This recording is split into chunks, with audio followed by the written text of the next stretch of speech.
Right, so before I begin, I'm going to leave a link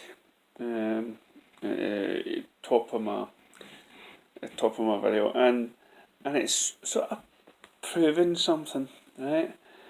It's proven that I'm coming out with these videos, right, talking about sources and everything else, and I'm making a point that you just don't trust anybody. Don't trust the don't trust the view. Don't trust how many people follow them. Don't trust unless it comes from the TV executives, from people that are actually involved in it. Don't trust YouTubers like myself or whatever. Um, because they're just in it for clickbait, they're just in it for attention. I think if you were to capture everything that they've ever tweeted, a couple of months down the line, you'll realise how much shit they've been talking. So I tuned into Chris Pong and stuff like that, and is it Chris Pong? Chris Wong, sorry, because it's ping pong flick show or something like that. Right, so just in case I came across racist there, no, it's just Chris Wong, and he's talking about sources, and I'm thinking, now if you look back on my video archives, right, or way back for about a year or so down the line, but not even right, even when I started it a couple of years ago, and even about a month ago, I've always said the same thing about sources. And now all of a sudden, people are starting to. Now, I know they don't watch my channel, okay? I know they're not getting inspiration from anything that I say. They probably have never even heard of me, right? But the fact that they're just talking about that just tells me that what I'm doing on YouTube is pretty good for myself, because I'm actually saying stuff that should have been said from day one. When it comes across these, I'm actually saying stuff before any of these other YouTubers. And why am I doing this? Because I'm not interested in views or clickbait. But when you have these big stations like the Film Junkie and Chris Wong and Geeks and Gamers and everything else, right? You have all these big YouTubers, and they won't really make videos talking about their sources, because each one of them claims to have a source and to have more knowledge than you and I.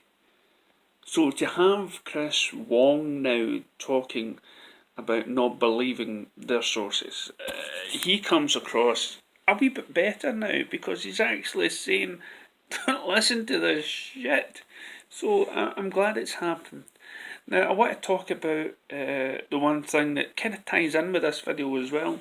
I was going to just talk about this James Gunn, right? Now I'm not a big fan of him, right? And when I clicked on Google, all I'm hearing is, or when I go on YouTube now, is I see videos and posts about how James Gunn could have directed a Man of Steel 2 instead of Suicide Squad.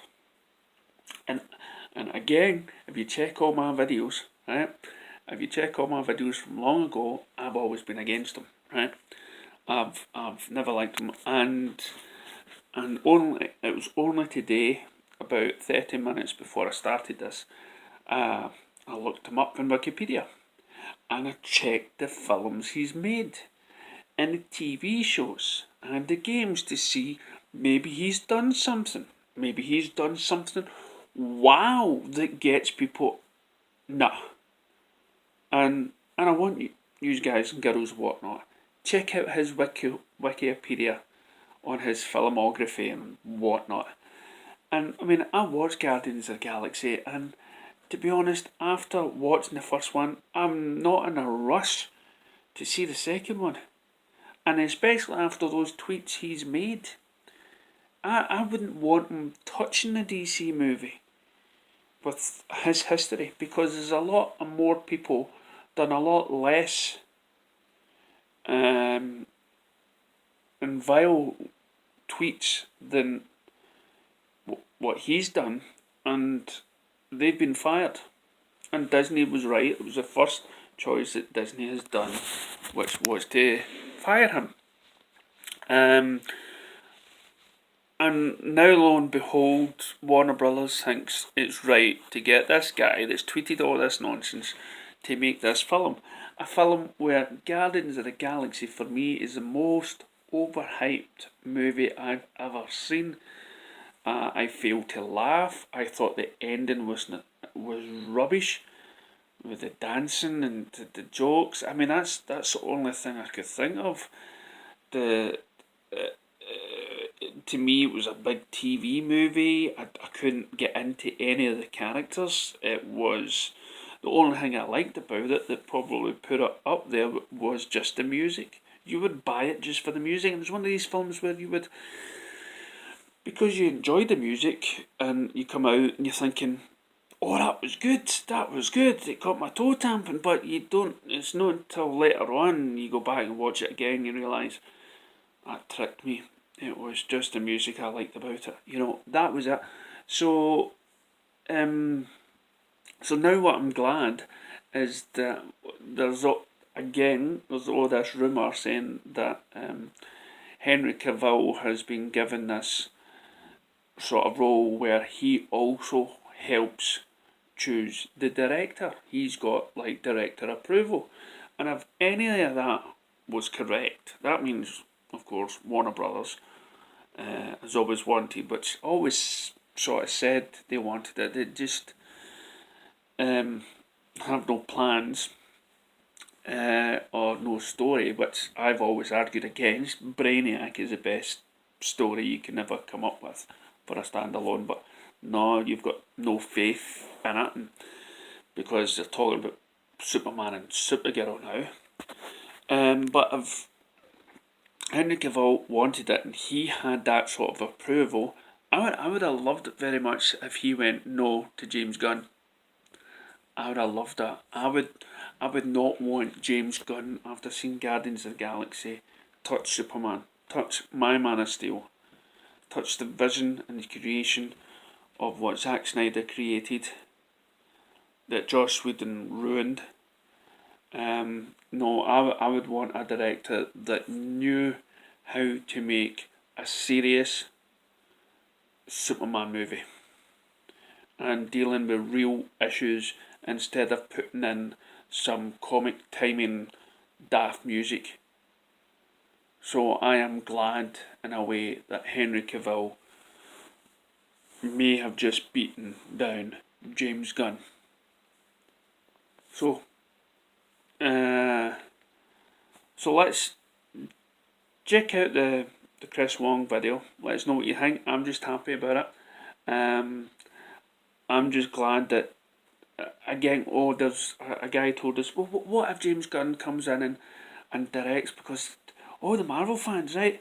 It's like James Gunn could be accused of being a rapist or a paedophile or whatnot, right?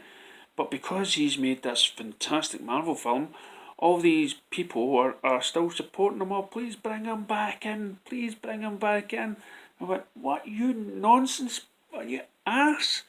And so the guy comes up and asks me, well, what if he makes Suicide Squad into this, into a fantastic movie and it's brilliant and whatnot? Well, to me, it's still lost its respect.